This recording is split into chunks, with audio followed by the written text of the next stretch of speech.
میلہ سجا مزے مزے کا شونا کٹ کے ناظرین، اگر آپ چینل پر نئے ہیں تو چینل کو سبسکرائب کر لیں تاکہ آپ کو آنے والی ہر نئی خوبصورت کہانی یوں ہی ملتی رہے۔ ایک دفعہ کا ذکر ہے پاکستان کے ایک خوبصورت چھوٹے سے شہر بہاولپور میں، جہاں پر ہر گلی خوشبودار پھولوں سے مہکتی تھی اور ہر گھر پیار اور محبت سے آباد تھا۔ وہاں ہر سال ایک خاص موقع پر پورا شہر ایک میلے کی طرح جگمگا اٹھتا تھا۔ یہ موقع تھا ثقافتی میلہ، ایک ایسا دن جب شہر کے چھوٹے بڑے بوڑھے جوان سب اکٹھے ہو کر دنیا بھر کی تہذیبوں، کھانوں، کہانیوں اور رسم و رواج کا جشن مناتے تھے۔ ایسی شہر میں ایک چھوٹی سی تجسس بھری اور بہت سی پیاری سی بچی رہتی تھی جس کا نام تھا لالا۔ لالا کی سبز آنکھیں موتیوں کی طرح چمکتی تھیں اور سنہری گھنگرالے بال اس کی مسکراہٹ کو اور خوبصورت بناتے تھے۔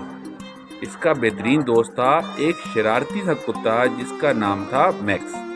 لالا کو نئے لوگ، نئے کلچر اور نئے کھانے سیکھنے اور آزمانے کا بے حد شوق تھا، اور ثقافتی میلہ اس کی سب سے پسندیدہ دن ہوا کرتا تھا۔ جیسے ہی سورج نے آسمان پر اپنی سنہری کرنیں بکھیرنا شروع کی، لالا خوشی سے جاگ گئی۔ اس کے دل میں خوشی کی تیز دھڑکن تھی، جیسے تتلیاں پیٹ سے اڑ رہی ہوں۔ اس نے فوراً اپنی پسندیدہ رنگ برنگی فراق پہنی، میکس کو ساتھ لیا اور میلے کی جانب دوڑ پڑی۔ جیسے ہی وہ میلے کے میدان میں پہنچے، وہاں کا منظر ایک خواب جیسا تھا۔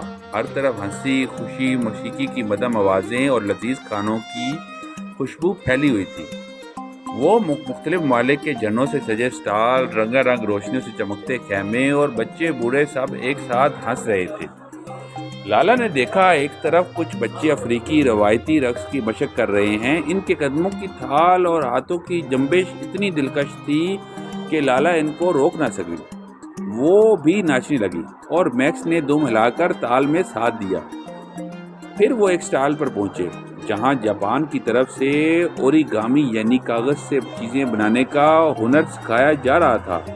لالا نے دلچسپی سے رنگین کاغذوں کو طے کیا، کبھی پرندہ، کبھی پھول اور کبھی کشتی۔ میکس بھی کاغذ پکڑنے کی کوشش کرتا رہا، لیکن بس اپنی ناک سے ہی کچھ رگڑ گیا۔ اس کے بعد وہ میکس کے ساتھ میکسیکو کے ٹاکوس چکھنے گئے۔ لالا نے چپٹے مسالے بہت پسند تھے اور میکس کو بھی چکن والا حصہ بہت مزہ آیا۔ پھر وہ آسٹریلوی خیمے کی طرف گئے جہاں ایک خاتون بچوں کو اب نارمل قوم کی کہانیاں سنا رہی تھی۔ ان کہانیوں میں جانور بولتے تھے اور آسمان میں ستارے کسی جادو کا حصہ لگتے تھے۔ اس کے بعد لالا نے اٹلی والے اسٹال پر تازہ پاستا بنانا سیکھا۔ آٹے کو گوندنا، رول کرنا اور کاٹنا، یہ سب اس کے لیے ایک نیا تجربہ تھا۔ پورا دن مختلف ثقافتوں، کھانوں اور کہانیوں میں یوں گزرا کہ وقت کا پتہ ہی نہیں چلا۔ جیسے جیسے شام کا اندھیرا چھا رہا تھا، میلے کا میدان روشنیوں سے جگمگا رہا تھا۔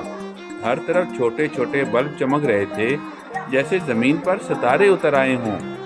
لالا اور میکس نے آخری سٹاپ کی طرف ایک بڑے سے خیمے کا رخ کیا جس پر لکھا تھا کہانیوں کا خیمہ، دنیا بھر کے قصے۔ اندر ایک بزرگ کہانی کو بیٹھے تھے، سفید داڑھی، گرم مسکراہٹ اور نرم آواز۔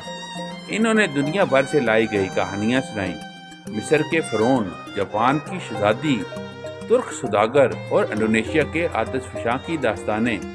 لالا ان کہانیوں میں کھو گئی۔ ہر لفظ کے ساتھ وہ کسی نئے ملک میں، کسی نئی دنیا میں پہنچ جاتی۔ میکس بھی آرام سے اس کے ساتھ بیٹھا، کان ہلا رہا تھا۔ کہانی ختم ہوئی، میلہ بھی سمنے لگا۔ لالا اور میکس آسمان پر جھلملاتے ستاروں کے نیچے اپنے گھروں کی طرف روانہ ہوئے۔ تھکے ہوئے تھے مگر دل خوشی سے بھرے ہوئے تھے۔ گھر پہنچ کر لالا نے میکس کو گلے لگایا اور آہستہ سے کہا، مجھے اگلے سال کے میلے کا بے صبری سے انتظار ہے۔ دنیا واقعی کتنی بڑی اور خوبصورت ہے۔ اور یوں وہ دونوں میٹھے سپنوں کی دنیا میں کھو گئے جہاں نئی کہانیاں، نئے دوست اور نئی تہذیبیں ان کا انتظار کر رہی تھیں۔ شونا کٹ کے ناظرین، اگر آپ کو بھی آج کی کہانی اچھی لگی ہے تو کہانی کو لائک کریں اور اس کو اپنے دوستوں کے ساتھ بھی شیئر کریں۔ کل ملتے ہیں ایک نئی اور خوبصورت کہانی کے ساتھ۔ تب تک اپنا خیال رکھیں۔ اللہ حافظ۔